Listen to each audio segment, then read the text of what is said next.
Gente querida, eu quero que quem puder abra ou tecle em Marcos, no capítulo 5, seja no livro, seja no conteúdo digital, no seu celular, não é? Muita gente lê hoje a escritura no celular, tem tantas versões, é tão mais fácil, é mais leve de carregar. Então, abra o seu aplicativo, o Bible, em Marcos, no capítulo 5. E olhem aqui, por favor. Você já percebeu como em toda casa existe sempre uma pessoa, às vezes mais, mas no mínimo uma, que é uma espécie de espelho de todas, ou que é uma espécie de recepção e de transmissão para o contexto da família toda, acerca do que todos são, mas ninguém deseja enxergar. Acho que era bom dar logo um jeito desse som para me sentir à vontade de uma vez, porque senão eu fico tentando modular daqui para não estourar nos ouvidos de vocês. Conseguiram? Então, amém, ou deixem baixo de vez. Toda casa, todo ambiente, todo conjunto relacional, você encontra esse tipo de fenômeno se manifestando e acontecendo. E, frequentemente, uma pessoa acaba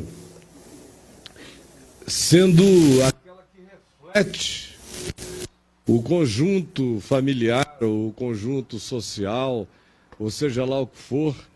Essa pessoa encarna, se torna o environment de uma coisa assim, e em geral ela que mais padece no ambiente onde ela conviva, justamente porque ela passa a ser rejeitada. É muita convergência de anomalias distintas da família, anomalias de um, de outro, de todos, convergindo para ela. Ela se torna um ente vértice. E não só é um vértice, mas ela também transmite, porque ela absorve a dor de todos, ou as idiosincrasias de todos, ou as frustrações de todos, ou as melancolias, ou as tristezas, ou as pulsões, ou as taras. Enfim, são pessoas múltiplas, pela capacidade de absorção, absorção inconsciente, absorção imperceptível, na maioria das vezes por ela própria. E ela só vai vivendo as consequências. E recebe a rejeição, em geral, do conjunto familiar inteiro. Ela é a cara de todos, de tal modo e tão multifacetadamente reflete personalidades, aspectos, angulações, expressões, manifestações de todos, que ela se monstrifica pela absorção de todos, pela expressão de todos, e se torna insuportável, porque ela é uma espécie de soma de todos os medos, soma de todos os temores, soma de todos os pavores, soma de todas as inquietações, vivendo naquele contexto familiar ou naquele conjunto humano. Isso acontece em qualquer lugar.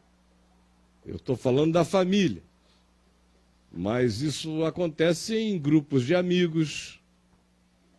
Há pessoas com essa capacidade e quase que também com essa necessidade de absorção de todos para se fazer uma espécie de deputado do conjunto, representante de todos. Isso é um processo inconsciente. E se identificam com facetas de todos, com angulações de todos, e essas pessoas mostram essas dimensões todas e, em geral, elas vão ficando também insuportáveis naquele ambiente. Porque ninguém quer, para onde se vire, enxergar-se, ou enxergar aquilo que nos outros abomina, mas que no outro, ou nos outros, são facetas. E nesse único indivíduo é uma soma. Aí todo mundo quer afastar essa soma do conjunto social. Ela é absolutamente insuportável. Você vê isso em praticamente todos os conjuntos humanos nos quais você habite e conviva. O ambiente, por exemplo, comunitário, chamado ambiente de igreja, é altamente favorecedor desse tipo de figuras. Tanto para o bem, embora não seja bom o que assim se faça com ninguém, tanto quanto para o mal, porque sempre é mal que assim se faça alguma coisa contra alguém ou que alguém se faça tal coisa para os outros, ainda que inconscientemente. Por exemplo, na igreja, para o bem, que eu disse nunca faz bem, todavia, mas na interpretação imediata dos ingênuos, para o bem, essa soma de tudo, é quando o indivíduo se torna a projeção positiva, o sonho positivo, a esperança melhor, a encarnação mais elaborada de tudo quanto ele e todos os demais na comunidade gostariam de ser, ver, provar, experimentar. Não que aquele indivíduo em si seja a síntese disso tudo, mas ele se torna o objeto da projeção. Ele não é, mas você o vê assim. Parece um sonho que uma vez se sonhou a meu respeito, um sonho extremamente profético, onde eu ia ser executado. Foi logo depois daquela história de Dossiê Caimã, em janeiro de 99. E a pessoa que sonhou com toda a nitidez e tinha intimidade para sonhar com aquele sonho. E tinha isenção para sonhar aquele sonho também. O fato é que ela sonhou que eu estava numa praça, tipo uma praça com arquitetura europeia, extremamente solene, tinha voltado no tempo e ia ser executado. Quando correu a notícia no meio do povo de que haveria uma execução e o executado era eu, houve um bulício muito grande. Alguns queriam a execução, mas havia outros que não queriam e, sobretudo, a representação de uma nova geração na expressão de uma garotinha lourinha e pequena que chorava muito e dizia: não, não, matem, e eu, e a minha geração, como vai ficar? Aí eu saio para a execução. Primeiro vem o pelotão todo solene, se prepara para o fuzilamento e eu saio por aquele arco de masmorra de palácio, aquele chão de Palácio de Buckingham na frente, todo pedregoso. Aí você vem marchando, o povo preso do lado de fora, olhando pelas grades, gritando aquela algazarra. E aí eu entrei, eu com 18 anos de idade quando me converti. Aí atrás de mim entrou eu, mais ou menos com uns 35 anos de idade. Só que eu, com 35 anos de idade, era enorme, alto, imenso. Vestia paletó e gravata, e quem quer que olhasse para mim não via meu rosto, via o seu próprio rosto. Eu me tornara um reflexo de todos os olhares. Aí atrás desse eu, que era um reflexo da projeção de todos, era só uma reflexão, uma devolução, era uma relação psicológica, totêmica, adoecida, vem um terceiro eu, que a pessoa disse, é você como você é hoje, agora aqui, 99. Menor, com mais densidade, mas muita angústia. Aí ela disse, atrás de você vinha um outro você, menor do que este de agora, mas que tinha raízes profundas. Parecia que cada passo que você dava entrava na terra com uma profundidade imensa. E, por último, vinha o quinto você, que era você idoso, manso, sábio e pacificado. Ora, por que eu estou dizendo isso? Porque esse sonho é uma representação de um ente de projeções. Eu sei o que é viver como um ente de projeções. Quando pessoas de todos os lados olham para você e todos os seus sonhos, esperanças, expectativas, necessidades são projetadas na sua direção e você vai ficando imantado por aquilo e vai virando uma figura psicologicamente, coletivamente totêmica, representativa, portanto, irreal. Portanto, não você. Portanto, apenas já um ente arquetípico e não um ser. Negativamente, eu também sei como é que é isso, do ponto de vista da negatividade negativa. Que é quando toda a imaginação do pior que passa pela cabeça das pessoas também é jogada sobre você. E qualquer coisa que você faça parece dizer, é isso mesmo. Para todas essas elaborações malévolas na mente das pessoas. Você está pensando em abacate, mas a pessoa está imaginando outra coisa. Qualquer coisa que você diga é ouvida de uma outra forma. Seus gestos, seus movimentos podem ser até explicados por você, mas eles não serão aceitos. Existe um dogma contra ti coletivizado naquele ambiente, independentemente do tamanho do ambiente. Isso cresce assim. Aí você diz, mas por que você está falando isso? Ora, porque tem um monte de gente aqui vivendo essa situação. De dois pontos de vista, pelo menos.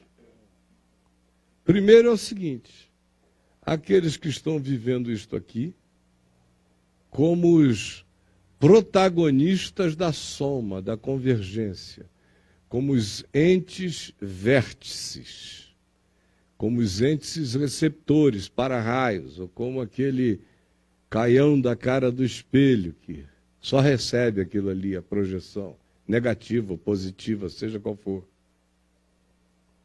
E aí, são tantos os olhares, são tantas as somas, são tantas as projeções, que a maioria de nós acaba se tornando aquilo que sobre nós se projeta.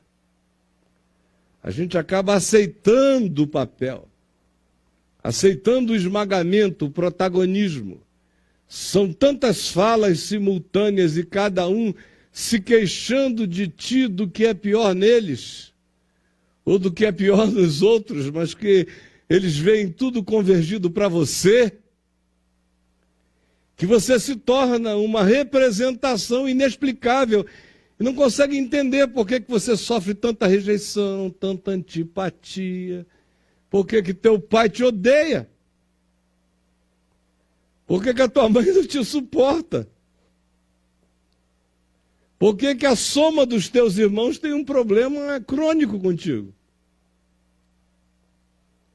por que você chega e alguns ambientes de intimidade, essas coisas só acontecem nos ambientes onde as pessoas pensam que têm ou têm algum tipo de intimidade ou de convívio com a gente, que é para poderem ter a arrogância da presunção dessa interpretação ou desse ajuizamento ou dessa projeção feita sobre você.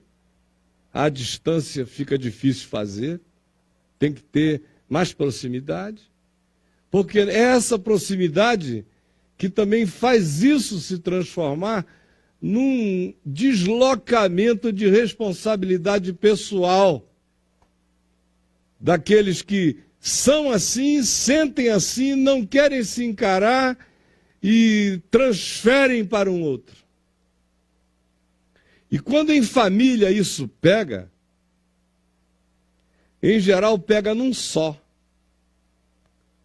Em alguns casos a gente vê dois carregando.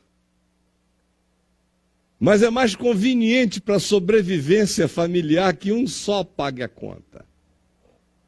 Seja o sumo sacerdote da convergência perversa, da soma das antipatias, você seja a puta da família, o galinha da casa. Já está no inconsciente aquilo ali. Papai pegou, mamãe já vacilou, as irmãs, os irmãos também, mas o de todo mundo é normal, só o teu é que é adoecido, é mondrongoso, é crescido, é tarento, é superlativo, é imenso. O seu é diferente. E você vai virando um ente convergente. Aqui tem um monte de gente que, se olhar para a sua vidinha, seu ambiente familiar, com luz, com entendimento, vai verificar a quantidade de atribuições, de transferências, de encostos e possessões psicológicas que você carrega. E como eu disse, o pior é que a gente, uma vez que comece a sofrer isto, a maioria de nós sucumbe à multiplicidade dessas tiranias e desses papéis. A maioria de nós. Como aqui também tem um segundo grupo. É o grupo dos transferentes, dos massacrantes, dos pais que transferem, dos irmãos que transferem, dos maridos que transferem, das mulheres que transferem. E muita gente, porque esse é o caminho mais covarde, para a gente não ter que se enxergar, se converter, se transformar, se enfrentar e se vencer. O caminho mais fácil é evadir-se, é transferir, é projetar, é fazer do outro o meu álibi para ser como eu sou, para sentir o que eu sinto, para viver o que eu vivo e para sucumbir ante o que eu sucumbo, ou para ser essa pessoa que o rejeita como eu rejeito, ou que não gosta dele como eu não gosto dele. Ou seja, eu transformo o outro nas minhas melhores razões para detestar a mim nele. Isso é um laço diabólico horroroso que está na vida da maioria de nós humanos e a gente não enxerga, minha gente. De um modo ou de outro. De vez em quando eu me apanho em relação a alguém fazendo esse joguinho e eu tenho que me assustar comigo mesmo e dizer, não, isso não tem nada a ver com nada. Isso não tem nada a ver com ele, só tem a ver comigo. Eu sou a única pessoa em questão aqui. Todo mundo foi apenas eleito para se transformar em objeto que carregue o imantamento do meu olhar, da minha projeção e da minha necessidade de transferência covarde para o outro, que faz com que eu não me enxergue, não me encare, não me converta nunca à vida, ao sentido da vida em Deus. Nunca.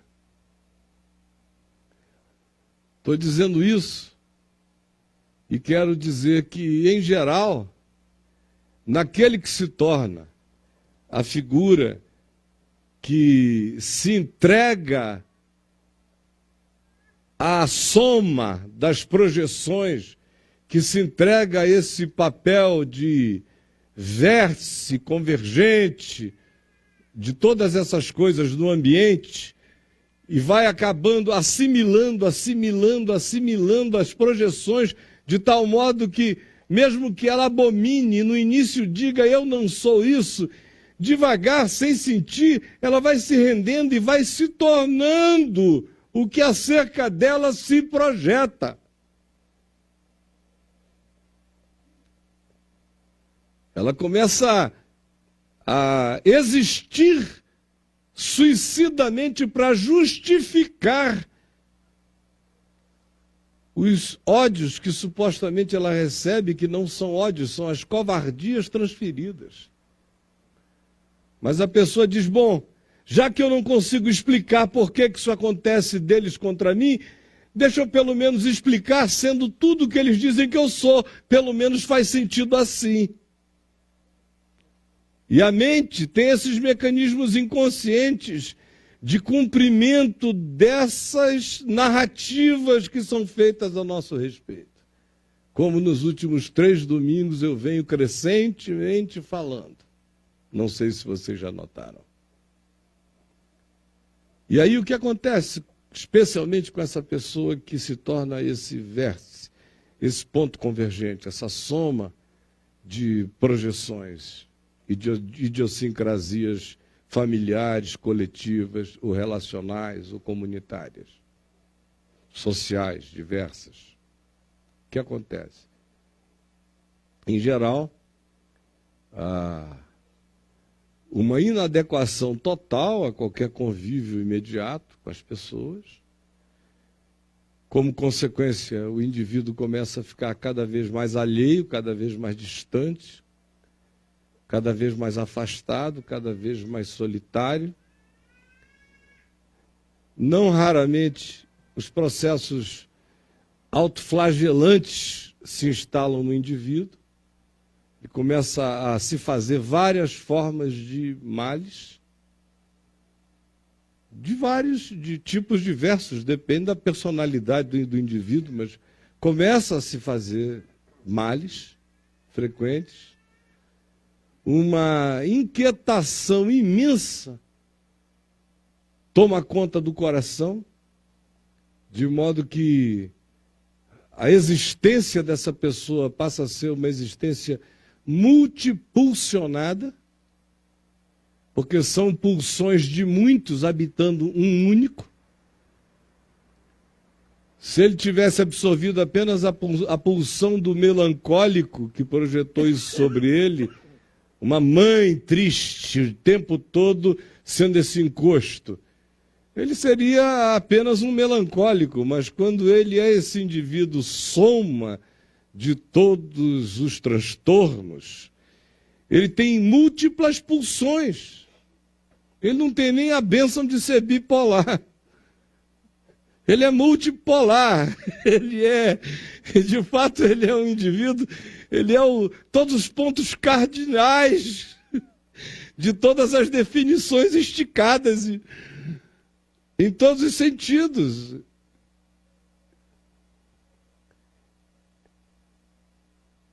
Ele é aquele cara que pode dizer, Legião é o meu nome porque nós somos muitos. Por isso eu leio acerca dele aqui. Numa das suas muitas versões humanas, as outras versões dessa angústia estão presentes aqui entre nós. Jesus chegou ao outro lado do mar da Galileia, Marcos 5, à terra dos Gerazenos ou dos Gadarenos, chegou à cidade de Gerasa, que é uma cidade cujo nome vem da raiz hebraica ger, que significa o possuído. Ao desembarcar, vocês vão vendo como a história do homem que vai ser narrada tem toda a ver já com o contexto, com a ambiência social e cultural. Ele morava numa cidade que significava a terra dos possuídos. Gerasa, ger, do hebraico.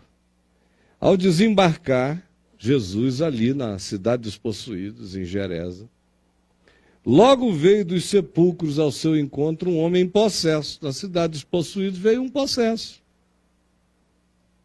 Claro, né?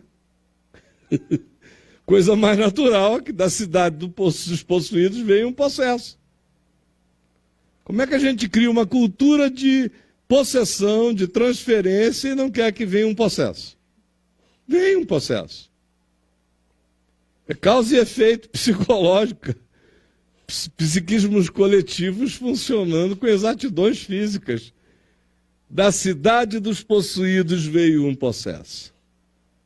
Como da família dos possuídos, da família dos oprimidos, da família dos enraivecidos, da família dos amargurados, da família dos angustiados, da família dos silenciados, da família dos incestuados, da família dos oprimidos e abusados e chantageados e sequestrados e refenizados. Vem o quê? Vem esse produto. E é interessante que essa cidade, Gerasa, tem esse nome, Ger, junto com outras cidades, como Gadara e mais outras 10, chamada Decápolis. Mas esta cidade, especialmente, foi uma das cidades principais, ela está erguida até hoje, uma cidade de ruínas extraordinárias na Jordânia. Vale a pena visitar, é lindo. E mantém bem o desenho romano, greco-romano do primeiro século. E uma cidade imponente, bonita, forte, rica. E ela tinha sido, durante 300 anos, quase 350, objeto de alternância de posses. Porque depois que Alexandre morreu, os exércitos dele se dividiram em 4. Naquela área do mundo, ficou ao norte, na Síria, o general Seleuco e no Egito, Ptolomeu, de cuja descendência vem a Cleópatra. Então, e a Jordânia, que a gente conhece hoje no mapa, ficava exatamente no meio do conflito, do campo de batalha, toda vez que os Seleucidas, que se inimizaram com os Ptolomeus no Egito, no sul, saíam à guerra, o campo de batalha era ali. Quando os outros poderiam, e aí houve muita alternância de poder. Ora, Gerasa estava sobre os Seleucidas do norte. Ora, estava sobre os Ptolomeus do Egito. Depois, os gregos perderam o poder. Houve rebeliões diversas. Aí os judeus conseguiram se rebelar com Judas Macabeus, a revolta dos Macabeus, tudo aquilo ali, o movimento dos Hashmoneus, e eles tomaram a autodeterminação por alguns anos, mas não demorou tanto, porque logo surgiram os romanos. E os romanos passaram por cima de todo mundo, então foram e tomaram lugar, de modo que já era mais ou menos a 12ª, 15ª alternância de posses dentro daquele povo num período de 300 anos. Alternância também de língua, alternância de modos, alternância de costumes. Até o nome da cidade tem uma raiz hebraica e não pagã. Ger deveria ter uma raiz de uma língua totalmente pagã, mas não. A presença e a proximidade de Israel influenciava também. É um caldo de influências. Prestem atenção, para vocês entenderem-se, não entenderem o texto, entenderem a si mesmos, a sua casa, a sua família. Jesus, chegando na cidade dos possessos, dos possuídos, encontrou um possesso de espírito imundo, o qual vivia nos sepulcros. A alma vai ficando cada vez mais mórbida, tinha ímpetos de ódio, de raiva, que as cadeias não conseguiam prendê-lo. Tamanho eram as pulsões raivosas que assomavam o coração dele. Já tinha sido preso muitas vezes e nada o detinha, ele quebrava tudo. E o conjunto social já construía algemas que ele pudesse quebrar. Porque a relação do conjunto social com uma pessoa assim é extremamente ambivalente. Todo mundo diz que não o quer, mas todo mundo precisa dele, porque sem ele a gente tem que se enxergar. Por isso ele é fundamental para que a gente não tenha que se enxergar. Enquanto ele for louco por nós, a gente não tem que se ver. Ele andava sempre, de noite e de dia, numa ansiedade extraordinária entre os sepulcros e os montes, ferindo-se. Quando de longe viu a Jesus, correu e o adorou, exclamando com alta voz: que tenho eu contigo, Jesus, Filho do Deus Altíssimo? Conjuro-te por Deus que não me atormentes. Porque Jesus antecipadamente lhe dissera: espírito imundo, sai desse homem. E perguntou-lhe então Jesus: qual é o teu nome? Respondeu ele: Legião é o meu nome, porque nós somos muitos. E rogou-lhe encarecidamente que não os mandasse os espíritos que o habitavam para fora do país, do contexto, da família, da cultura, da ambiência. O alimento é o forjamento cultural. Essa doença, esse caldo psíquico coletivo, relacional. Por isso eles dizem: não nos mandes para fora da ambiência. Ora, pastava ali no monte uma manada de porcos. E os espíritos imundos rogaram a Jesus, dizendo: deixa-nos entrar nos porcos. E Jesus o permitiu e disse: ide. Então, saindo os espíritos, entraram nos porcos, e a manada, que era cerca de 2.000, precipitou-se de despenhadeiro abaixo para dentro do mar, onde se afogaram. E os porqueiros fugiram e o anunciaram na cidade e pelos campos. Então veio todo o povo, e indo ter com Jesus, viram o homem, o para-raio, o possesso, o vértice de todas as convergências da casa dele, da cidade dele, da história dele, daquele ambiente todo, aquele que tivera a legião, aquele que enlouquecera por todos, que se endemoninhara por todos, que vivera o transtorno de todos, viram-no agora assentado, vestido em perfeito juízo, aos pés de Jesus, e temeram. E pediram a Jesus para ir embora de lá. Porque o endemoninhado era apavorante, mas era necessário. Por isso é que faziam correntes que ele quebrava. Porque se você quiser fazer uma corrente que endemoninhado nenhum quebre, é facílimo. Mas o mecanismo psicológico é esse. A gente faz coisas para dizer que nós tomamos providências a respeito, mas não são para curar nem para solucionar. Não são. O governo brasileiro vive disso, fazendo corrente para o gadareno quebrar. Sabe que vai quebrar, mas a gente faz porque a gente diz: nós fizemos. Criamos os mecanismos coercitivos do roubo, da corrupção, da canalice, que nada. É uma corrente que foi feita para ser partida, porque ela tem que ser partida. No dia que ela não se partir, nós vamos ter que nos encarar. Tem que ter sempre essas pessoas que vão levando, quebrando grilhões, indo adiante, surtando por nós, sendo tudo que a gente é e não tem coragem de se enxergar e admitir. Aí elas são utilíssimas. Como elas são? Qual é o teu nome? Essa é a pergunta que eu quero te fazer, meu irmão. Qual é o teu nome?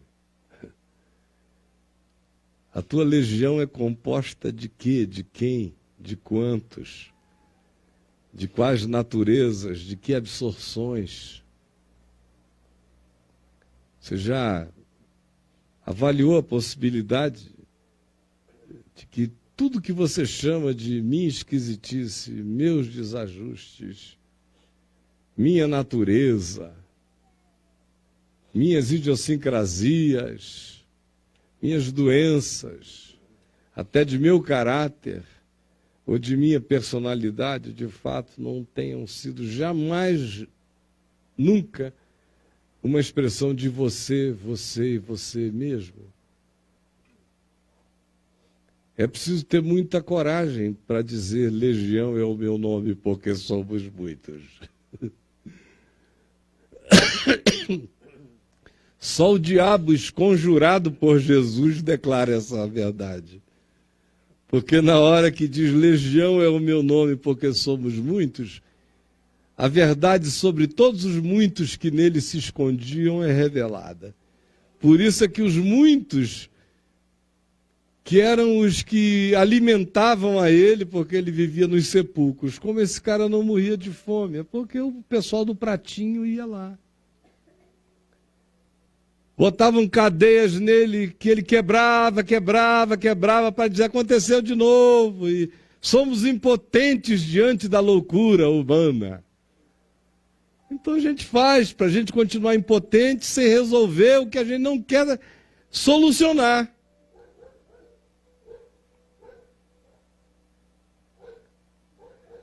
A coadjuvância, a dependência, a codependência, os relacionamentos nos quais a gente entra, o que a gente alimenta para não ter que se enxergar, a gente mantém o outro naquele estado, até inconscientemente do ponto de vista da nossa intervenção, mas tem a ver com o fato de que enquanto ele estiver daquele jeito, eu não tenho por que me enxergar.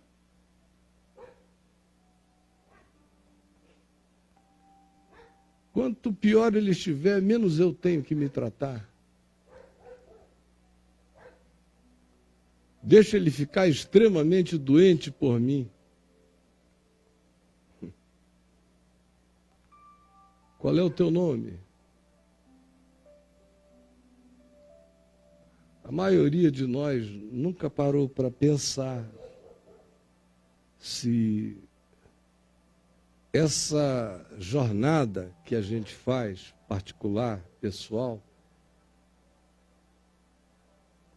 é escolha ou é herança? É escolha, é herança ou é absorção de projeções covardemente a nós atribuídas e inconsciente e enfraquecidamente por nós assimiladas? Isso altera a existência da vida da gente para sempre, se Jesus não chega na terra dos possuídos. Tem gente que vai assim, passa pelo planeta, morre nesse planeta, nunca teve um dia de si mesmo consigo mesmo.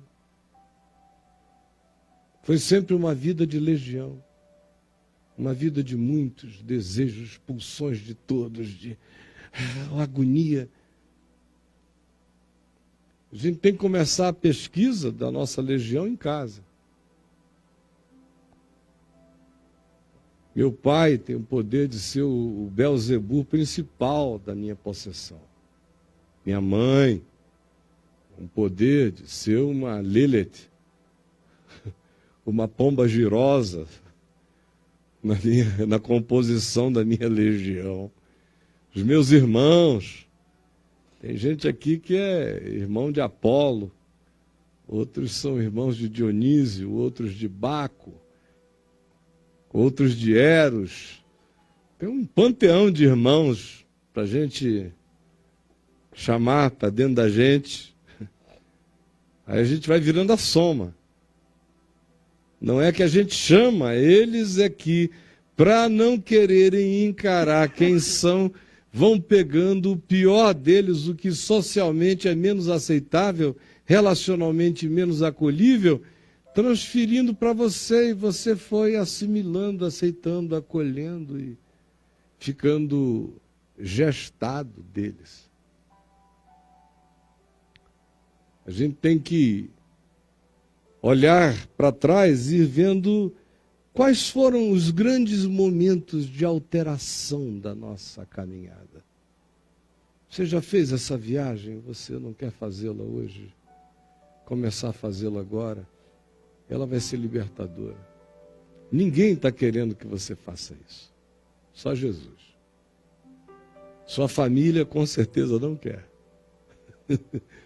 Tudo que a família da gente não quer é a gente melhor do que a família da gente. Não. Há décadas, minha gente, que eu vejo famílias se esforçarem e amarem entre aspas, amarem de maneira superior, moral, messiânica, resgatadora, condoidamente altiva, um membro dependente da família. Até que o cara se enxerga, se converte e muda. E dá um salto de qualidade. E a família fica só. A família é abandonada, tendo que se enxergar.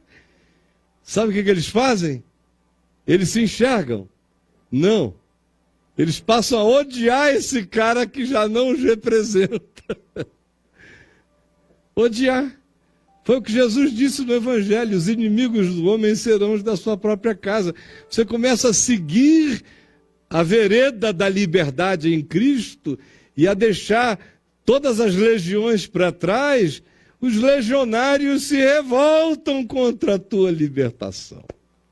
Sempre. Começa aí, próximo, em casa. Então não estranhe, como foi aqui. A cidade, quando viu o cara bem, falou: sai daqui.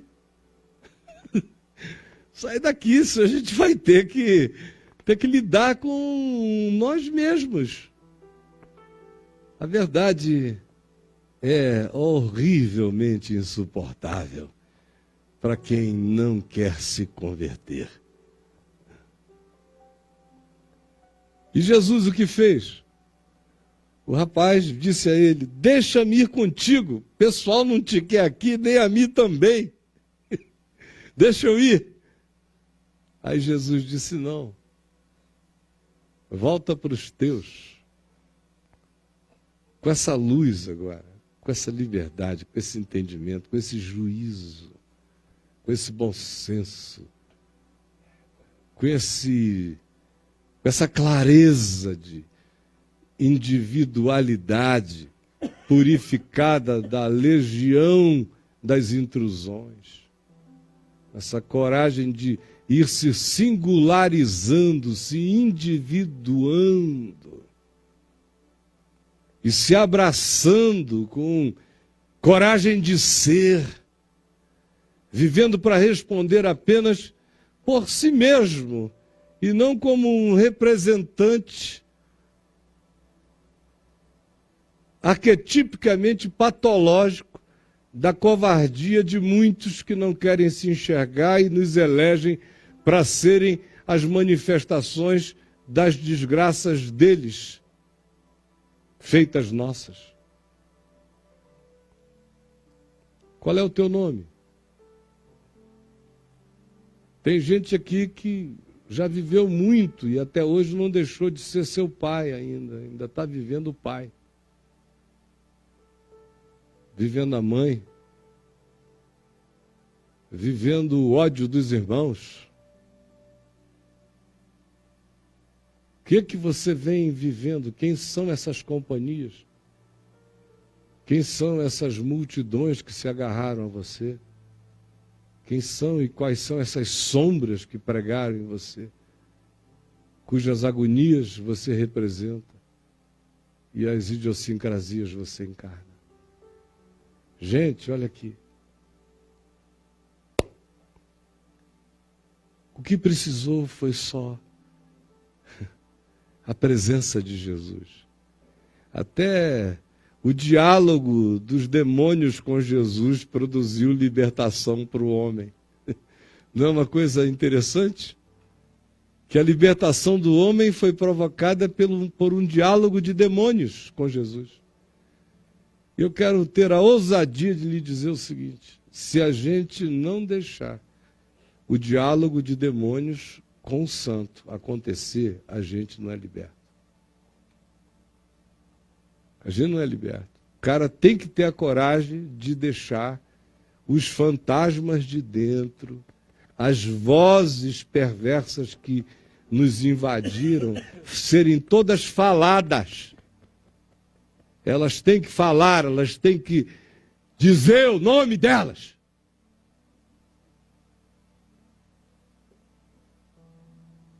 Tem que dizer.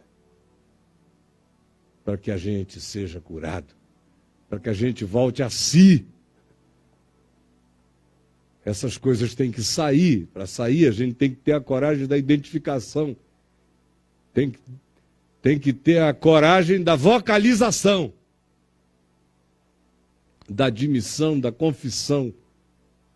Para que elas sejam de nós tiradas. E a gente seja liberto.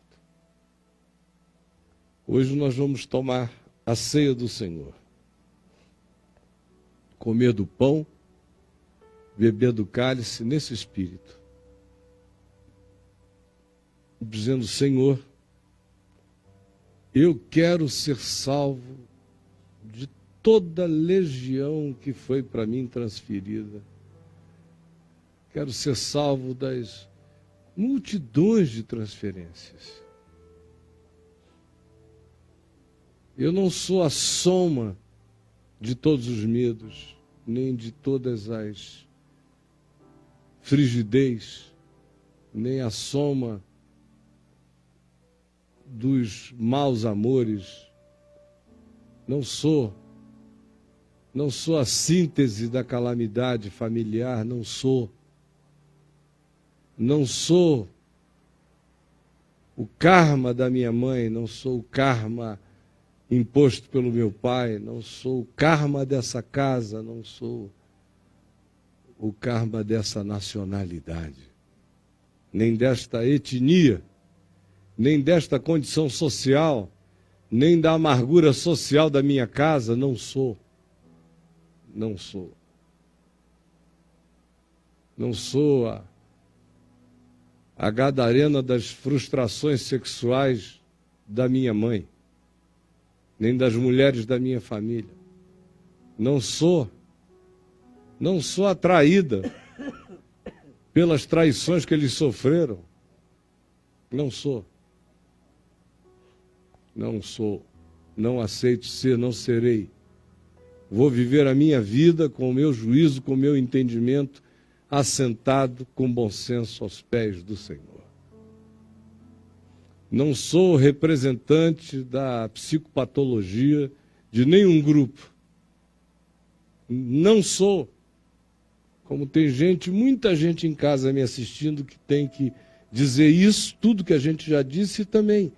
Não sou representante das agonias dos endemoninhados e das legiões evangélicas de angustiados, oprimidos e culpados. Não sou. Quando você recebeu o pão e o cálice, espere para que comamos juntos. Mas você tenha isso em mente. Tudo que você ouviu, tudo que eu estou falando. Senhor, eu não sou isto. E eu me entrego para ser quem Tu me fizeste ser. Eu não sou uma sequência. Eu não sou uma sequência. Eu não sou uma convergência. Eu não sou um vértice de tragédias, nem de tristezas, nem de impotências. Não sou e não carregarei essa agonia. Não serei leal a essa dor perversa. Não serei o sacerdote das covardias daqueles que não querem se enxergar, fazem de mim um sacerdotal bode expiatório. E também não terei pena de mim. Assumo a minha responsabilidade, a minha covardia, a minha fraqueza. entreguei a minha sensibilidade ao capricho deles, me vendi, me facilitei, me autovitimei, fiquei cheio de autocomiseração, morri de peninha de mim mesmo e me tornei tudo que sobre mim eles projetaram. Quanto mais pena tive de mim, mais idêntico às projeções eu me tornei. Por isso hoje eu também não tenho mais pena de mim. Tu levaste sobre a cruz os meus pecados e os pecados de todos os que querem transferir seus próprios pecados para mim. Tu levaste toda a minha dor, toda a minha agonia, tu levaste. Eu não tenho que carregar nada, que levar nada. O jugo é suave, o fardo é leve. Tu és manso e humilde de coração. Foi para a liberdade que tu nos chamaste, não para carregarmos essa multidão, essas legiões, essas heranças perversas que nos impedem de identificarmos-nos, de sabermos quem nós mesmos somos a vida inteira, vivendo a vida de milhares, de dezenas e nunca a nossa. Não. Chega. Reconheça, deixe e diga: chega. Eu vou comer o pão da minha verdadeira vida. Vou comer o pão da minha identidade. Vou comer o pão da minha singularidade. Vou comer o pão da minha liberdade de traumas, opressões e representações perversas. E vou beber o cálice do perdão dos pecados, os meus e os deles. Por isso eu bebo o cálice que garante o meu perdão. E bebo o cálice que me assegura a tua graça sobre todos os que quiseram fazer transferências e fizeram para mim. Perdoados estão também dos seus pecados. Volta para tua casa, disse Jesus, conta aos teus com amor, com compaixão, como Deus teve misericórdia de ti, como teve compaixão de ti. Anuncia-lhes com liberdade, como tu estás livre agora. Na noite em que o Senhor Jesus foi traído, ele tomou um pão e, tendo-o partido, o deu aos seus discípulos, dizendo-lhes: isto é o meu corpo que é dado por amor de vós. Todas as vezes que comerdes este pão, fazei isto em memória de mim. Coma o pão da sua identidade, refeita e libertada, em nome de Jesus. Coma.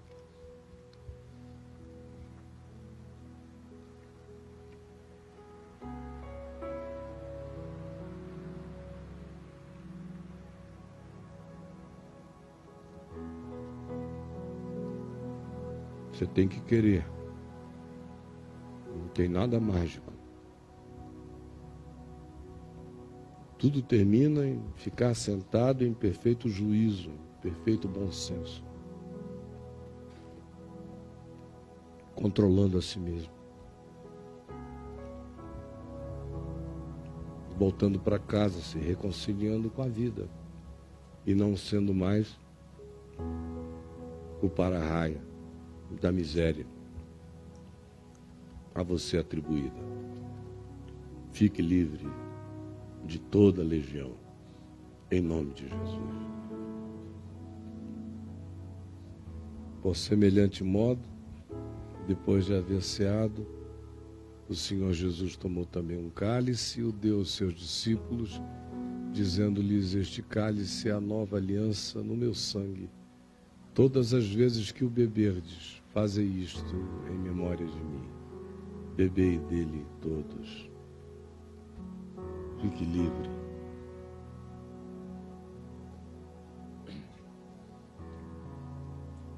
perdoados estão os teus pecados e os dos teus escravizadores e os dos teus obsessores e transferidores. Em nome de Jesus.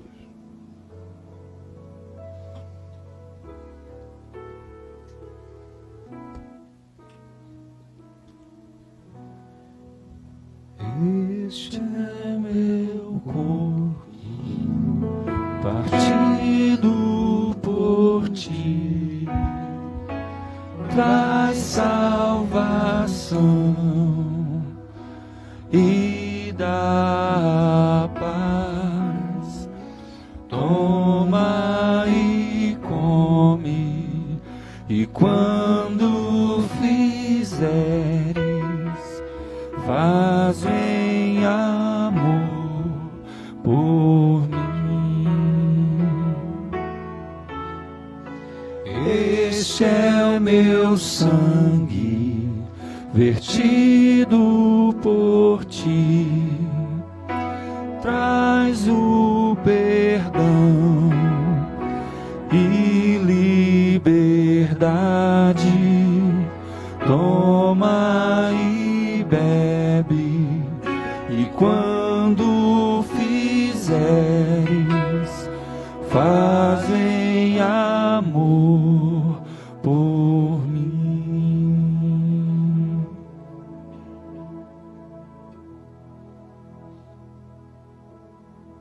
Senhor, nós não queremos nada em nós,